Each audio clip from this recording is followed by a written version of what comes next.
Bourbon, Broncos, and No BS.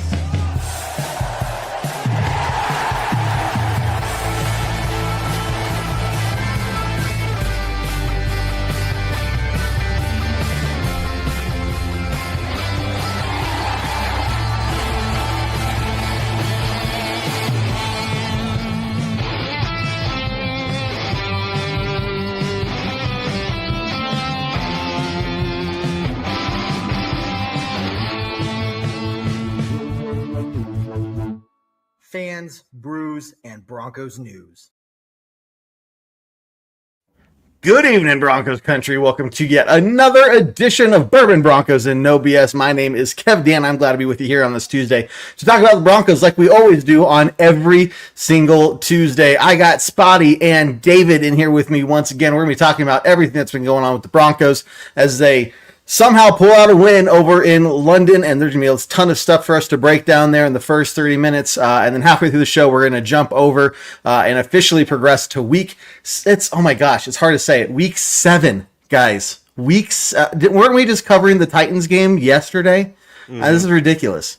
So, hey, guys, post your comments, post your questions, hit that share button for us. We have a ton of stuff to talk about, so let's bring up these other guys and start talking Broncos. Spotty, my man, how's it going, dude? You know, it's good because it's a victory. That's what I can say. It's a victory. If you can pinpoint things from a game that was not perfect and make some adjustments and changes, then there's hope for the rest of the season. Yep. I like it. David, what you think, bud? Yeah, I mean, right now, there are a lot of ways that we can look back on this Jets game. We can look back on this at the end of the season and say, man, that was just one of the couple of games that the Broncos just didn't show up for this year, and they won anyway. Or we can look back on it and say, man, yeah, we were 4-2 at the time, but that was a sign of real offensive struggles to come for the whole rest of the season, and we never figured it out.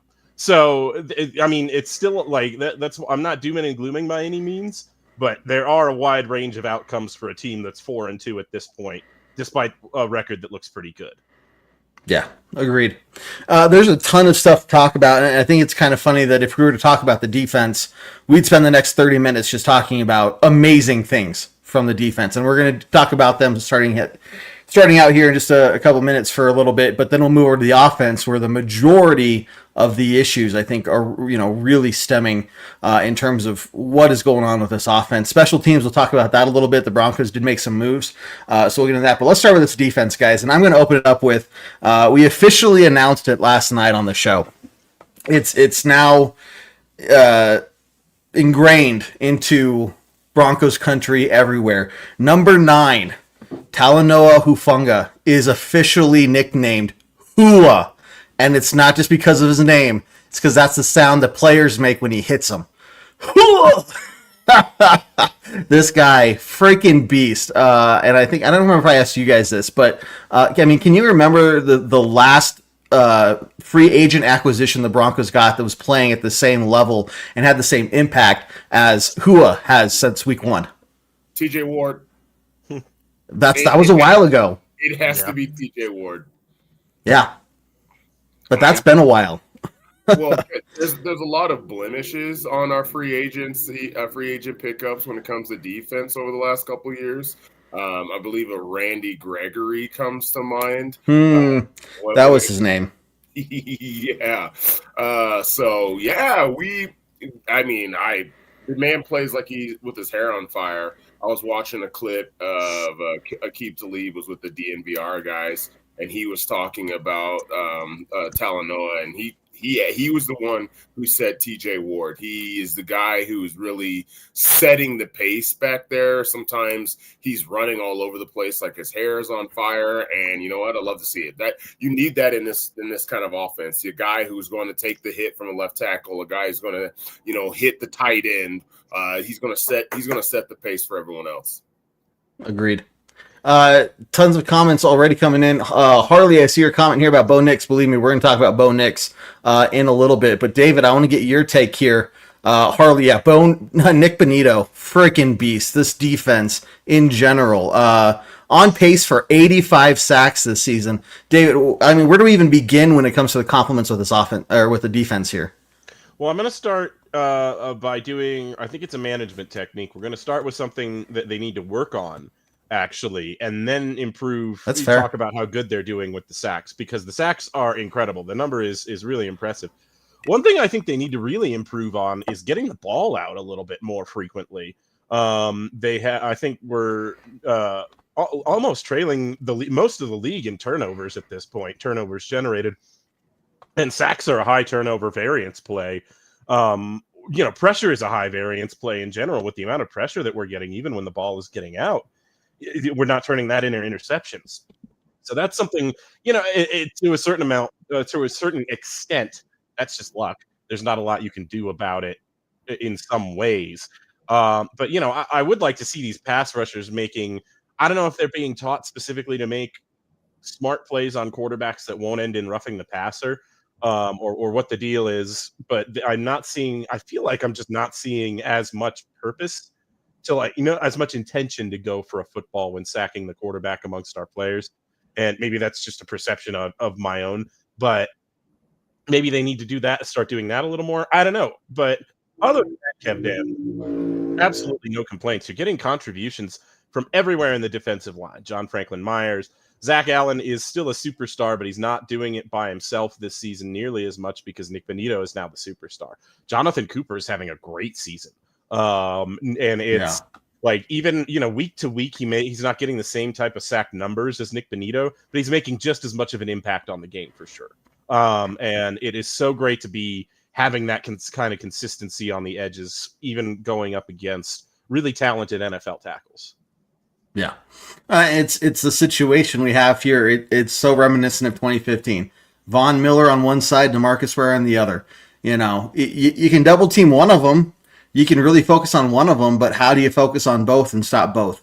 And you got to remember, guys, we didn't even have Jonah Ellis in this game either. And Jonah Ellis would have found his way in the backfield for at least one, right? Like, everyone that you're saying is making major contributions. Again, Hua is back in the backfield, making noise back there as well. So these guys are just all over the field. Spotty, in terms of things that you also think they could improve, or I think the main one is just finding a way to generate more turnovers. What do they need to do that? Because, for me, I don't know if it's just I remember the 2015 defense so highly, but I just remember them always just trying to rip the ball out, punching at the ball, doing everything they could to just get it out of the other guy's hands. And I just don't know if I'm seeing the same level here or if it's less like I think it is. But what are you seeing, buddy? Actually, what the crazy thing is, I feel like most of the teams that we've played so far are teams and quarterbacks that aren't prone to turn the ball over. So even as much as we want to talk about Justin Fields and how his poor play, but he actually hasn't been turning the ball over this year. And we know Herbert only really turns over the balls in playoff games too. So I feel like it has a lot to do with the competition as much as it has to do with our defense. So, yeah. Even last year, we didn't get a lot of turnovers even last year. I know we had more generated at this point, same point last year, but it's still at the same time. This defense is more about the pressure and getting the ball to our offense opposed to, turning the other team over and winning the field position that way. Yeah. And I think we were talking about last night, if you're just getting a bunch of 3 and outs, that's going to decrease your opportunities for getting a turnover. So, maybe that's what it is. Seriously, we're just stopping the opposing team so often that they're not getting any traction themselves. So where are we going to find the opportunities, to get the turnovers? I don't know, but that's at this point we're getting really nitpicky, I think, with the defense. Well, you see Harvey's comment. Let's see. Harvey's comment says we need to work on interceptions. The Broncos run man-to-man defense at a higher clip than most of the NFL. Man-to-man defense is not one you're going to see a lot of interceptions from. The teams that are generating more interceptions run a higher clip of zone defense. So, that's more about, I would almost say, trickery, right? Because you are backing a linebacker or a corner into a spot on the field that you know the quarterback is more likely going to throw the ball. But also at the same time, those teams are going to be nickel and dimed a lot more than the Broncos are. So take the Jaguars, for example. They run a lot more zone when it comes to the linebackers. Devin Lloyd leads the NFL in interceptions right now at 4, but at the same time, they allow a lot of passing yards. And Spotty, don't forget you have your eyes on the quarterback more often in a zone defense. So yeah, it's easier to, if you are reading the play correctly, it's easier to read and react to the quarterback. But like you said, they sometimes they let up more passing yards because if you're not reading the play correctly in your zone, you can be caught in the wrong position. Agreed. I don't know how you feel about this, David, but apparently if we win 5 in a row, that puffball, just the puffball part is getting lit up. Is that true? Can you confirm?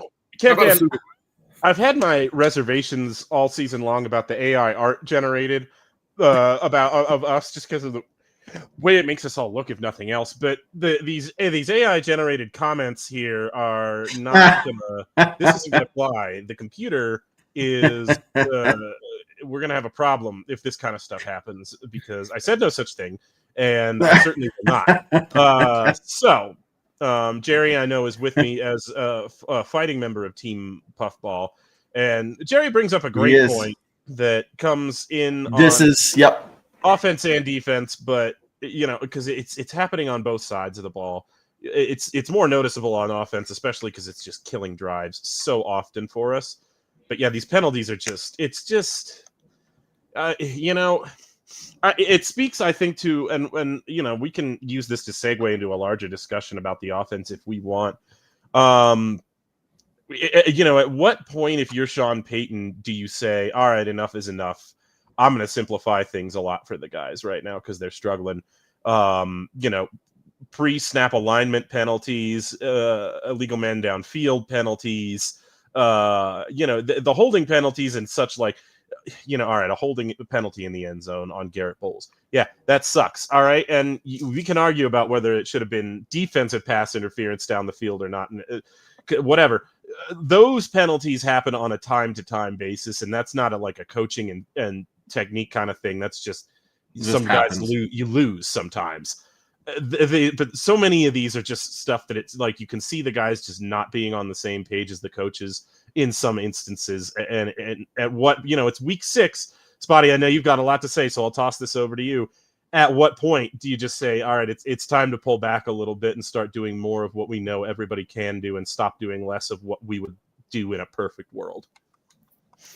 That'd be amazing, wouldn't it? Maybe I'm just saying, if you're backed up into your own end zone and you have Bo looking over the offensive line and seeing that they're going to be blitzing a bunch of guys, maybe at that time call a timeout or back out of the play. That's a long developing play that leads to a hold in there. I mean, the Giants brought more guys on that play, the Jets brought more guys on that play, probably more than in any other play in the rest of the game. Okay, it's when you're backed up like that, the simplest thing is the easiest thing to do. Okay, run the football. Or how about a lot of those quick snap plays where Pat Bryant or Cortland Sutton is coming out? But instead, we have Bo back up even further into the end zone to throw the ball out. It just it's not going to work out like that. Give the guys a chance. All right. So you guys already know that my biggest annoyance, and I use the word cheeky. I use the word cheeky because we're in London, but freaking Sean Payton likes to get cheeky with his play calling at times. John and I were on the phone last night talking about this. Okay.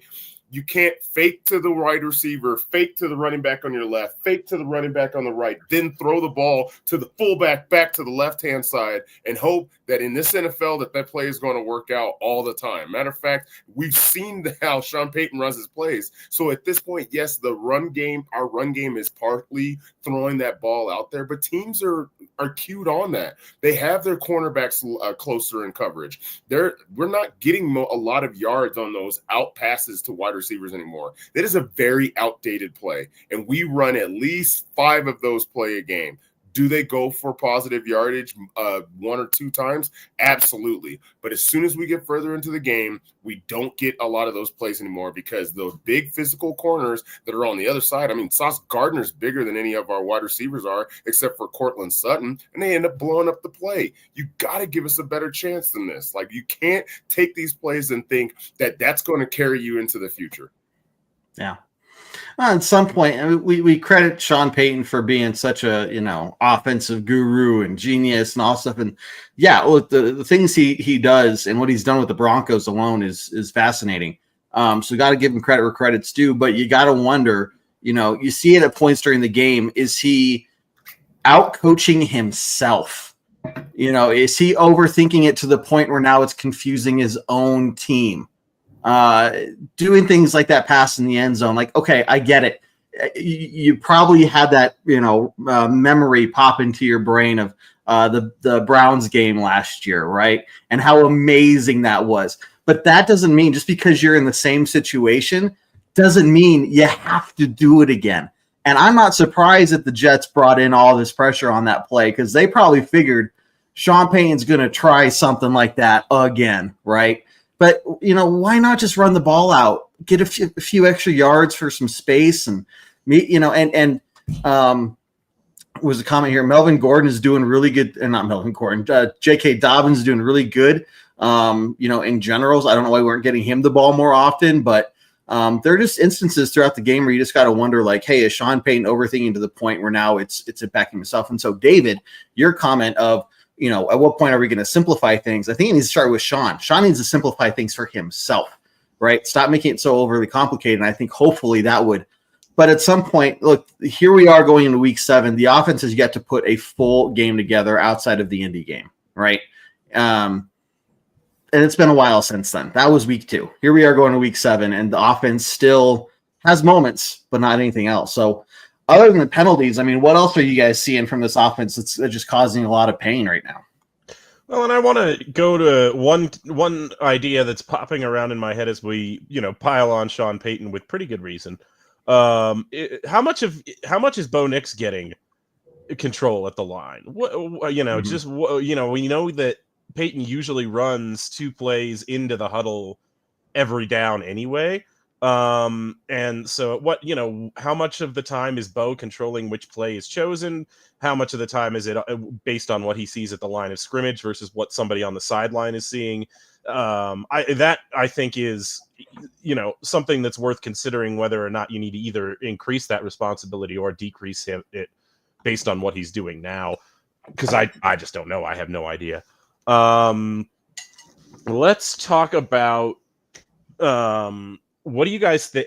Because what do you guys think that works? Let me ask you that. What do you guys think is working right now? Because every moment in the game, I feel like, Kevin, you've been completely right, and Spotty, you're right too. It's just there's no consistency, no complete games on the record other than the Indy game offensively.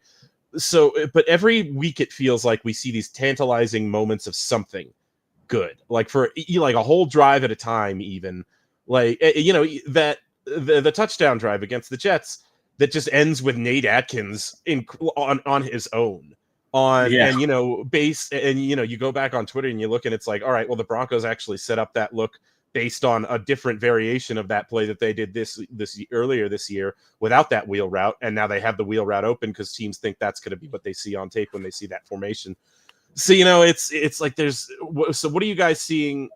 Is there one thing that you guys are picking out that is consistently week to week? Like, oh man, why aren't we doing just more of that on a week to week basis? Because it's working now. Spy, I don't know if I can take your thunder, but for me, it's the run game, right? We see us like not really stay with the run game the whole time. Once that gets going, J.K. Dobbins is doing great. R.J. Harvey is coming along. Bidet, when he's out there, again, why was he a healthy scratch this week? We don't know. I don't think that's going to be the case again this next week. But the run game, once you get these guys going, things open up and the offense does a whole lot better in general. So I don't know if we're going to pass first to open up the run game, and maybe that's what's going on. But I just, if we stuck to the run more early and more often, I think you'd have maybe the first couple drives would struggle, but by the second, third quarter, like things should just be flowing from that point.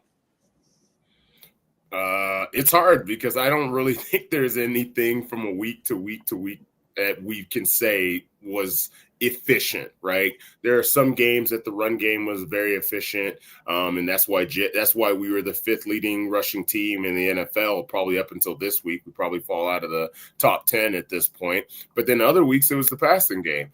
I'll say one thing that I really like over the last couple of weeks that we're starting to see come out a little more is Evan Ingram.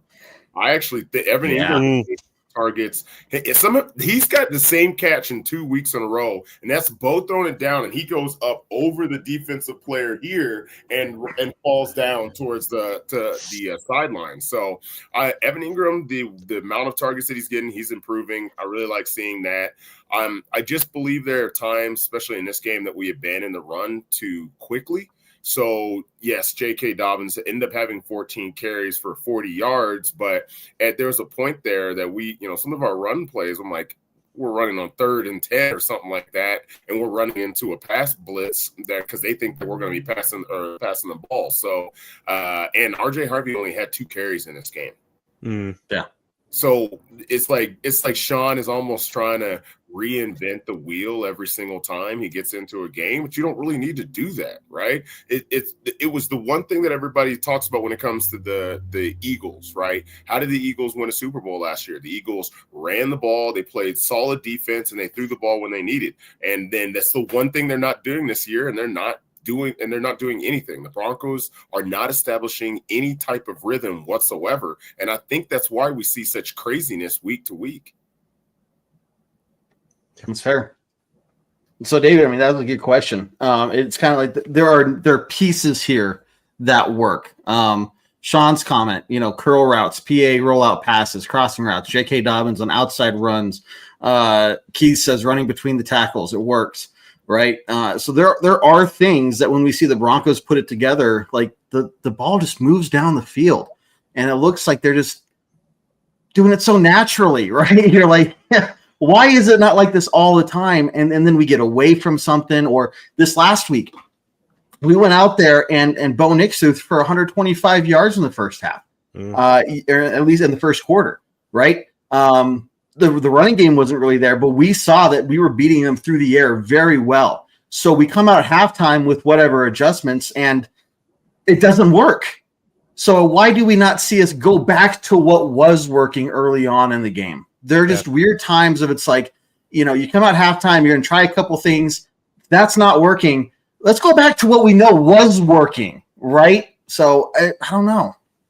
And it's one of those things where it's especially frustrating for me because it's like, I think that success period you were referring to was specifically that period where we went no huddle and up tempo.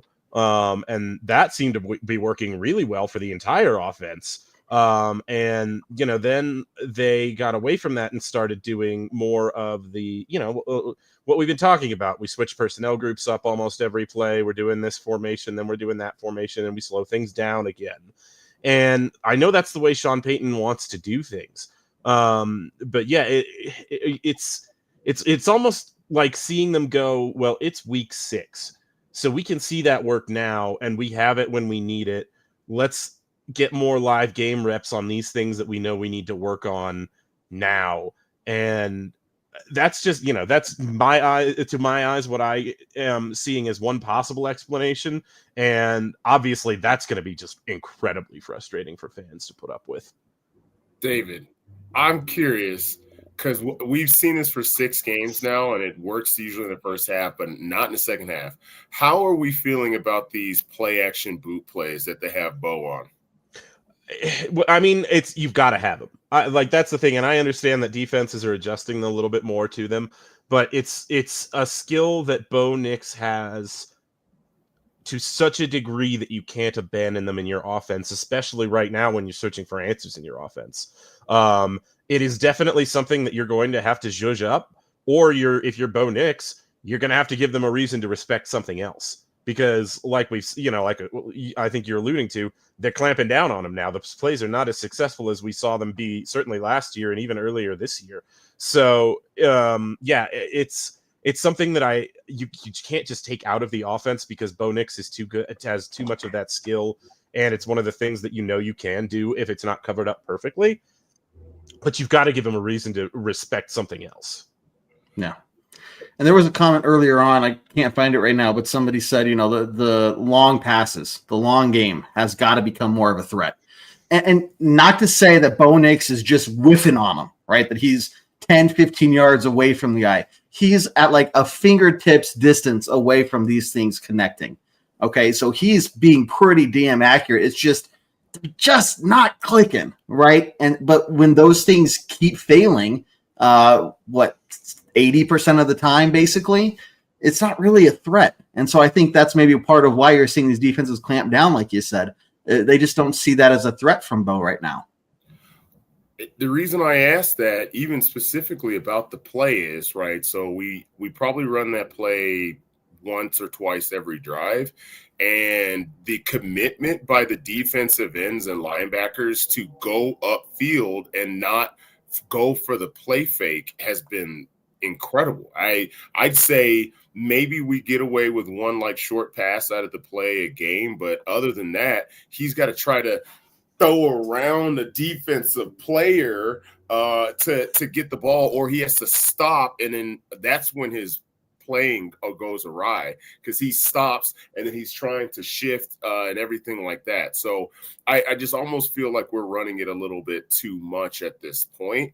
And it's just like you're saying, the safeties don't respect Bo throwing the ball downfield. So they're putting a lot more people closer in, which is going to stop all of those out routes and those slant routes by all of our wide receivers. So I just, when you start beating a dead horse like this so much, and every team knows exactly what you're going to do, I feel like that's why our offense has become very stagnant in second halves. Because outside of the Eagles games, it's really been the first halves of all of the games that we scored most of our points. We didn't score any points in the second half against the Colts. Yeah. That's you think we got 28 points on them, right? Was it 28 we got on them? Yeah. So and then you forget that was just in the first half. So it's really all about the first half for us. The Eagles. So yeah, you can't even say there's no full game. The defense for 2 weeks in a row now has put together a full, complete game, and they've played at that elite level against the defending NFL champs, who are sitting at 5-0, and against the Jets, who are one of the worst teams in the league, sitting at 0-5. Right, so they've shown that they can go out there, they can play at the same level. Whether they win, whether they lose, whether they're playing the best, whether they're playing the worst. Why can't we just get an average amount of that from the offense? If we got an average amount of that from the offense, we'd be beating these guys by double digits, right? Yeah. So, yeah. And the other thing, you can't count on the defense to do this every single week. They're human. They're going to have a bad week. They're going to get beat, right? So what are you going to do then? Are you just going to be like, well, the defense didn't show up today, so we lost. Well, but how many times have they bailed you out at this point? Yeah. Right. So let's do some key takeaways from this last week's game before we officially transition to week 7. Spidey, start with you. What are some of the things you saw that you're really sticking with you going into this next week? I'm going to say it again. I'm going to say it off the mountaintops. Somebody posted it earlier today. VJ's game plans for the last couple of weeks have been quite incredible. I had a conversation with my best friend about the potential of VJ not being our defensive coordinator next year, which seems to get that becomes higher and higher of a chance almost with every week. Now, granted, not every team is going to be able to have the type of talent that the Broncos have on them to have that kind of defense for VJ, but I think he still probably wants that chance at being a head coach, and he will absolutely get that. So I really hope that, we are appreciating the work that he's doing for the Broncos. Again, since that 70-point loss to the Dolphins a couple of years ago, it almost feels like a blur considering the great games that our defense has played since then. Yeah. And before, David, you take over here, a couple things. I think we're going to have a jar it's going to be called the Miami jar. And every time one of us mentions the Miami game, which I was guilty of last night too, I did it myself. We're going to pay into it. But this is going to be fair because Jared and I've already decided this, is going to have a Javonte jar. And every time he talks about Javonte, He's got to pay into it. And I'm just saying, I think we're going to be sitting pretty by the end of the season, man. Gonna go broke. But David, it's going to be your job to make sure his wife holds him to it. No, you're muted. You're muted. Try again. I don't think that'll be any kind of problem. What about what about Riley Moss, guys? Like, weekend we're not talking about Riley Moss. That's really nice, right? Yeah, Garrett Wilson was not. I mean, Garrett Wilson was about as functional as any part of the Jets' offense was on Sunday, which is to say, not very much. And that was because both Surtain and Riley Moss and Jaquan McMillan, frankly, all played really well against him. So yeah, we talked about Talanoa Hufanga at the start of the episode, and with good reason. But no, a little bit of love to those three, but especially Riley Moss, who has seemed to just be drawing flack for almost no reason week to week. And so yeah, nice to see him have a good game. Yep. Well, look, for me, guys, this is going to be the comment that leads us into the second part of the show here. Powers was much more of a loss on the O-line than I expected. And we saw that Matt Parrott struggled on Sunday. Now, we did find out today, and some of us found out later. I thought Matt Parrott got injured today. Turns out he was injured in like the third play of the game. So kind of Alex Singleton-esque, really bad injury, and decided to play through it.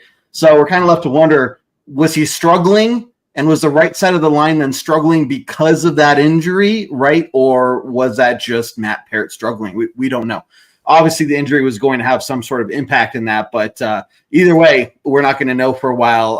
We're going to have to talk about who's going to be next up at bat for the Broncos offensive line, and honestly, we could even start talking about trade possibilities here. And are the Broncos going to do something? Because we are kind of in a situation here where you're looking at this defense and you're seeing how amazing they're playing, and you're looking at your office saying, are we really going to waste this defense? Or are we going to try to take a shot at maybe helping out an injured O-line right now? So we're also going to talk about special teams. The other big takeaway from you guys is we got to clean up special teams big time. Oh, yeah. You let a couple big run back. We gave the Jets all 11 points. Every single one of them, we gifted to them and said, hey, you take a head start. Why don't you get that 5-minute head start, and then I'll start going, right? We can't be doing that. Turnovers is one thing that's just going to happen sometimes when they get multiple run backs, and there's just the other couple special teams issues we've seen this year so far. They're not cleaned up. And so we did get some help on that front, and we'll talk about that in the second half of the show. But it is halftime here at Bourbon Broncos No BS. So a couple quick announcements. First, guys, this show every Tuesday night at 7 p.m. Mountain Time. Make sure you tune in. Join us with a glass of bourbon or whatever you want to drink, and kick back, relax, and talk Broncos football with us. We also got the pregame podcast, iTunes, Spotify, Google Play, Stitcher. David and Spotty here do a great job breaking down the X's and O's, getting you prepped for what to watch for and what to expect for the upcoming matchup. Game day, we have a ton of activity, guys. 1 hour before kickoff, we are live with the Tailgate Talk Show, breaking down all the last-minute information, the inactives list, and anything else going on, getting you ready for kickoff there. And we are live during every halftime of each of the Broncos games as well, with the original live halftime show, the Halftime Hash, here at Bourbon Broncos No BS. New announcement that we decided we're going to keep doing after we tried it this last week. Once a month, we will be doing one watch party, if you will, for an away game with you guys. We'll start live 1 hour before kickoff, and we'll stay live throughout the entirety of the game. We saw this last week early in the morning on a terrible game too, right? But you guys said that you liked it, and you said you wanted us to keep doing it. So we'll let you know when we're going to do it the next time. But you can count on us from here on out doing one away game a month, covering the whole game while it's live. So obviously we can't show the game, but we'll give you commentary, and you can hang out with us, comment, share your instant reactions and everything through the game as well. And then you can join us on Monday nights at 8 p.m. Mountain Time for the post-game podcast live. So Mondays at 8, we're breaking down the game and everything like that. So if you want more conversation from this last week's game and more analysis of everything, you can go back and listen to last night's show. Make sure you're following us on all the different platforms so you can see all the different content we put out throughout the week. Make sure you go sign up for free at bourbonandbroncos.com. Join the website now while it's free. We will introduce membership tiers next year for some paid membership options, but right now it's free for everyone. And if you do sign up this year, you will be upgraded to the first level membership tier for free when that's introduced next season. But make sure you go check out the website. You can see where we keep all the different shows and podcasts and videos. There's articles. There's a game day chat section. We got tons of stuff there. So while it's still being built, and I am not an internet or website designer by any stretch of the imagination, it's getting there, guys. So go check it out, have fun, and see what you think. But yeah, see right here, Andrew says watch party was enjoyable. Sean, it was a blast. And so you guys enjoy it. We'll keep doing it. I can't do this for every away game, but we could do it for once a month. So as long as you guys enjoy it, we'll keep doing it. With that being said, guys, I hope you got your orange slices. I hope you got refueled and stretched and you're ready to go because we got a whole second half here ahead of us. And so turn on the warning lights. We are on to week 7. The Jets are behind us. The Giants are coming out here to Denver, and the Giants, who we looked at the beginning of the season with them on our schedule, saying, that's an easy win. With Russell Wilson, that's going to be nothing. Well, things are a little different now. Broncos offense is struggling. Special teams, we've gotten some help here, and we'll talk about 𝐁𝐫𝐞𝐭'𝐬 and what he could potentially bring to the special teams. But look, with 𝐒𝐫𝐞𝐽 and Jaxson Dart running the Giants right now, they're a lot more dangerous than they were a few weeks ago. So, David, let's start with you this time, man. Giants are coming to town. How you feeling? What you thinking?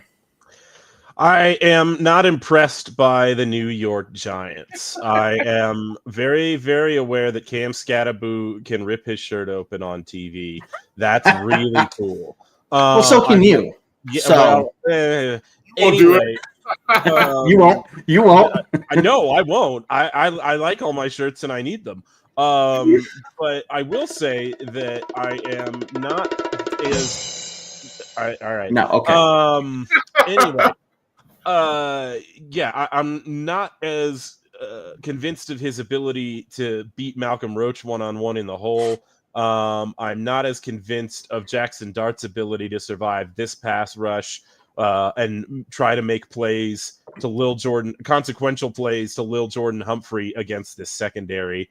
I get it. The Giants are a fun story to talk about right now, but to me, until they do it against the Denver Broncos defense, we are maybe 2 steps above the Tommy DeVito hype right now. Like, I am like, man, that was the most annoying thing. God, I hated that so much. Oh, man, shut up. Oh, look, there's this stupid agent with his stupid hat. He's got an Italian name, so it's part of the joke. Jesus. Oh boy. Anyway, we're getting to that level of annoying quickly with the dog headbutt thing that they do. I am super unimpressed by the New York Giants right now. Give me Nick Benito against Jaxson Dart in open space any day, and then we'll see what happens. I can't speak to the Broncos offense. Spotty, you go ahead. I don't know, man. I like the memes, dude. The 𝐒𝐫𝐶 memes, the CTE Caucasians, I believe that they're calling Dart and 𝐒𝐫𝐶 together that's hilarious to me, man. Like, yeah, that kind of content because the New York Giants are also not impressive on offense. Okay, I understand what they did to the Eagles when you get a division game and you're at home. We know how that goes, but it's like we forgot that they lost to the Saints the week before. So I understand what you're saying, David. I think more people want New York to be exciting because you have the Jets and the Giants, and you're like, okay, this is supposed to be the metropolis of media. Why aren't they more exciting? So, like, I totally get that. Just even to speak more onto it, this is probably the weakest wide receiver core that we've seen all year. There's not a true alpha. Wan'Dale Robinson is an incredible player. He's definitely a great 2 on anybody else's team, but there's nothing about him that doesn't scream someone who's going to get shut down by PS2 if he's standing on the other side of him. And then I'll take Riley. I'm pretty sure Riley Moss went up against Little Jordan in practice. So, yeah, there's a little bit there. So kind of like David. I unlike David, actually, I should say. I think they're exciting. It's fun. The NFL needs a team to be a lightning in a bottle every so often and surprise somebody like the Philadelphia Eagles. But I'm not sure if they're going to surprise the Denver Broncos like they did Philly last week. Yeah. I like DeAndre's comment here. The Broncos have to dictate how this game is going to go on both sides of the ball. Here's the thing. You allow the other team to hang close with you till the fourth quarter, till the end of the game. You get down to those moments where it becomes, hey, who's going to have the ball last? You know, and if it's the opposing team, can our defense stop them every single time? Yeah, a lot of the times, but not every single time, right? So when you have a team like the Giants come in here, this is another team that the Broncos should be able to handle. Right, I'm not saying that they should beat them 38-3, but there should be a decent gap in there where the Giants are playing catch up the entirety of the game. You shouldn't really have to worry about getting away from your own game, doing the things that work, and keeping the Giants in check. But what we saw against the Jets, and we can make excuses for them. Some of them may be more valid than the others, but it's a London game. The travel is crazy. You started the trip out on the East Coast against the Eagles. Then you fly over there. I saw Shelby Harris talking about his experience at London games, right? It's people aren't really as focused at practice, right? They're focused on like, hey, I want to go do this. I want to go eat there. Like, hey, what are we doing after practice? Let's go see this, right? And it's who's the more focused team. But there's still the stadium is strange. The fan base is all over the place. It's not really a home or away game for either team. But so we came out with the win, but at the same time, you allow the Jets to hang in there with you. You can't let that be the case again this week. You're at home. The work trip is done. You got to take care of them. And I think you're talking about the wide receivers just not being nearly as scary as some of the ones we've seen before. And that's great, but you got to stop the run. If you stop the run, you got to make them throw, and that's where you're going to have a lot of success. So Sean is a big Scatman fan. Boo, boo, boo, dum doo. I don't know how you're trying to sing that, man. But look, I think that's what it boils down to is can we stop the run game? Yeah. Yeah. Nothing else to say about. Go ahead. Yeah, go ahead, Spike. No, it's Dart. I don't even know about the run game. I think it's just how do you stop Dart from running the ball? Because if Dart's running the ball, there's not a lot of planned runs that they have for Dart. Not to go into too much content for our pre-pod, that's going to be in a couple of days. But the plays that Jaxson Dart has gotten his yardage on was scrambles on second and third and long, and that's what extended the drives for the Giants. And I believe there was probably I think the Saints had a linebacker on him the whole time. I don't know what the Eagles were doing. I think they were counting on a pass rush that was very injured for most of the game. So if you can prevent Dart from extending these drives, then you can shut them down pretty quickly. Now, what else do you guys see from this game? And obviously don't want to spoil the pregame podcast too much, but between some of the matchups you're seeing, like what are the things that are sticking out to you that are interesting? We can't get out of this this podcast specifically without talking about that pass rush because it's as advertised. It was one of the things that was talked about all offseason by all the pundits who were desperate to have anything to talk about these New York franchises, and they got the Giants defense all right. Especially, Abdul Carter looks like everything he, living up to that draft status. Brian Burns is really good. Kayvon Thibodeau. You still got Dexter Lawrence wrecking the middle. That's going to be a mess for whatever fill-in guard we've got going in there this week. So yeah, there's definitely some formidable players on this Giants defense. Stole the words from me. That's exactly This is the best pass rush that we've seen all year. Which is wild to think, right? For this team that has such a good pass rush and their secondary, you could throw a bunch of the secondary on a form and tell me, hey, which of these guys are starting in the NFL? And I probably would choose 0 of them. Yeah. And if you that's insane. But So considering how good their pass rush is and how much passing yards that they give up during the year, it's kind of crazy. So it's not like they're unbeatable. They're hoping that they're not like us, right? Where the secondary matches the pass rush, which leads to more sacks. Though we have to be careful, and I think that we might be able to take advantage of it, of Bo doing some more running. But that's up to Bo, and then it's up to Sean. Yeah, for sure. Well, speaking about the Giants pass rush there, that's where the concern that starts going off in my head about the Broncos offensive line. So with Matt Parrott now out for, and I don't know how long, if they've given a timeline yet, not that I've seen, but obviously at least 4 weeks. What are your concern level with the offensive line, especially that right side, and who do we think is going to go in there? Left side. It growing. You've got, I think somebody said in the chat earlier that the Broncos website now has 𝐿𝐼𝐚𝐧𝐿 as the starting left guard. And you've also got Calvin Throckmorton coming up from the practice squad. And so, your concern level when you're on your third string at any starting position should be at least somewhere in the medium range. And so, it's definitely getting there. Especially up against this team in this matchup. Spotty, anything to add to that?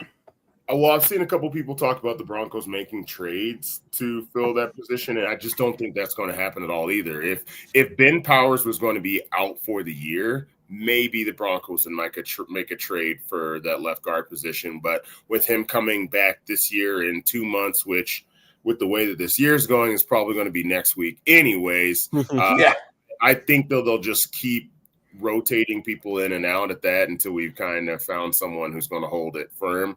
I really hope for Pert that it was that injury that was making him so bad, like maybe just a step too slow on every play. That's what I'm hoping for, because even if it scares me to think that if we've kept so many guys as backups and he was the first one to go in, that we are overestimating our talent evaluation. Yeah, the depth there all of a sudden seems like, okay, who else isn't maybe nearly as good as they're advertised? For me, I'm not looking for a trade right now. I wouldn't be surprised if they maybe did some sort of move if it seemed like they're just not finding any answers, right? If it becomes a situation where maybe, Parrott drew a penalty on that touchdown drive. That should have killed the drive. But because it's Sean Payton and he decided to go for it on 4th and 5, which we would be lighting him up right now if that didn't work, right? But it did, and that's what led to the touchdown. So we're lucky that penalty did not kill that drive as it should have in almost any other situation. But as long as the right hand, we don't start seeing a major increase in the sacks that Bo is getting, or QB pressures, because Bo has been clean, has been very clean this year. The pressure is just not really getting to the backfield too often. So I don't think it's a time to panic yet, but it's something to monitor. And as we get closer to the trade deadline, you're going to start wondering, like, they're probably at least going to be having those conversations. Yeah, so. And like you said, it depends on what position you're in. If you're going into the trade deadline at a decent record, but you're consistently saying, man, the players that we're trying to plug in here are just not working. It's not all that easy to just go out there and find starting caliber guards on the better than average side of the spectrum during the midst of the NFL season. Yeah, I know, it's crazy, right? Yeah, absolutely nuts that we can't just go do that whenever we want. But it may be a thing that they look at it if it's desperation time, but not something I think that we're going to be seeing a big move on in the next couple of days. Yeah. Walk me through, because I really don't know much about the Giants head coach or the Giants coaching staff in general. What are some things that you think that they could come up with, or, potential things they could see and exploit, or just when it comes to that matchup there, like, what are you thinking? They may try and get Jaxson Dart on the move. Mike Dable and that coaching staff might like his athleticism, and he's good at it. The problem is, and you alluded to it earlier, Spotty, he just dives in with his head way too often and just has no regard whatsoever for the consequences. I think he left the game with concussion symptoms at one point this last week, and then kind of just like, I think Brian Daboll just screamed at the NFL guy until Jaxson Dart went on the field because Russell Wilson threw it one incomplete pass and got just booed so hard by New York media. I missed that. Side note, Giants fans, I remember when you told us it was going to be different this year. People don't forget. Yeah. I don't know how many of you it was. It might have just been that one guy. Anyway, either way, Russell Wilson is who he is at this point. But yeah, that might be what they try to do, is try to open up this Broncos and soften this Broncos pass rush by exploiting the QB run game a little bit. Yeah. Are we going to? I think that's go for it. Are we going to talk about it, Dre Greenlaw? I don't want to talk about time, it. No. I don't want to get my hopes up. No, not until I get coming off the IR. No. Can you say this, David? You're excited for him to come off or get back onto the team whenever that may be. Excited for him to get back to the team whenever that may be. I'm going to say if ever instead of whenever, and that's as far as I'm going to go. Does he even have to practice this week? Did come off the IR? Because Malcolm Roach, it was like Malcolm Roach came off, and the next thing he was playing. But he did and Roach did practice though. Roach did practice every day after coming off IR, so I think he would have to. But I will believe it when I see it. Tomorrow's probably the first day. I'm just going to put this out there because talking about if he does play and you have a physical running back like 𝐁𝐫𝐞𝐳, right? Like the last thing I want is him to come in and then like be done, right? But also at the same time, if Dre Greenlaw is coming in and Jaxson Dart's going to run, boy, he better hope that he better get down because Dre is as fast as any healthy is as fast as any linebacker in the NFL. And potentially, since the spot for best NFL linebacker is currently open after the injury to Fred Warner, his play could elevate this defense, which sounds insane. So correct. I don't want to talk about it really until we see if he practices. But tomorrow's the first day that we'll even know if they're going to practice. This is a perfect game for him to come back. Yeah, well, at this point, any game is the perfect game for him to come back to because it's. I'm pretty sure they have a tear down paper thing on the wall that says days since Greenlaw was last injured, and it's slowly counting up there. Hopefully, I don't have to reset it to 0 sometime soon because that's been the problem with him. And I'm so excited to see what he can do. He seems like he is super talented when he's healthy and brings so much to the field.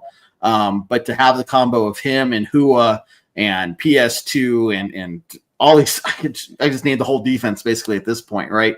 Like, how can this defense get better?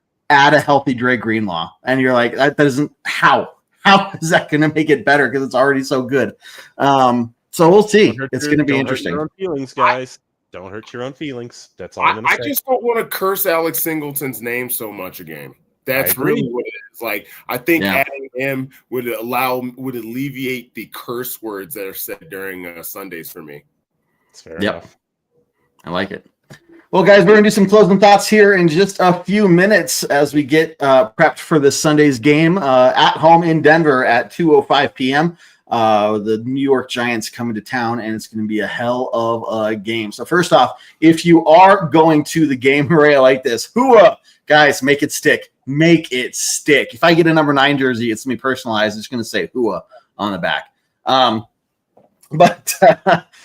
So if you're going to the game, guys, you are all invited to the Flagman tailgate in the back of Lot C. Just look for the place. It's flying literally over 100 flags. I think it's more than 120 at this point. Don't feel like you have to bring anything. Just bring yourselves, have some good times, have some food, have some drink, and meet a ton of other great Broncos fans. So you guys are all more than welcome to join us at the Flagman tailgate before the game. And then just make sure you check out all of our other content, guys. We're bringing it to you. Game day is always 1 hour live before kickoff, live at halftime, all that good stuff. And make sure you guys sign up for free at Bourbon and Broncos or at broncosandbourbon.com so that you can see all of our latest content in one housed central location.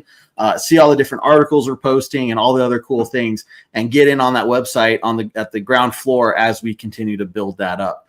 But look, it's going to be a good game. The Broncos are now on a 3-game win streak, tied for first place in the AFC West. The Dolphins really let us down yesterday, but whatever.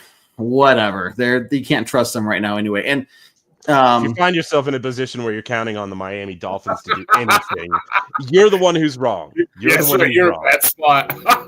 that is on you. Can we check on the Dolphins head coach?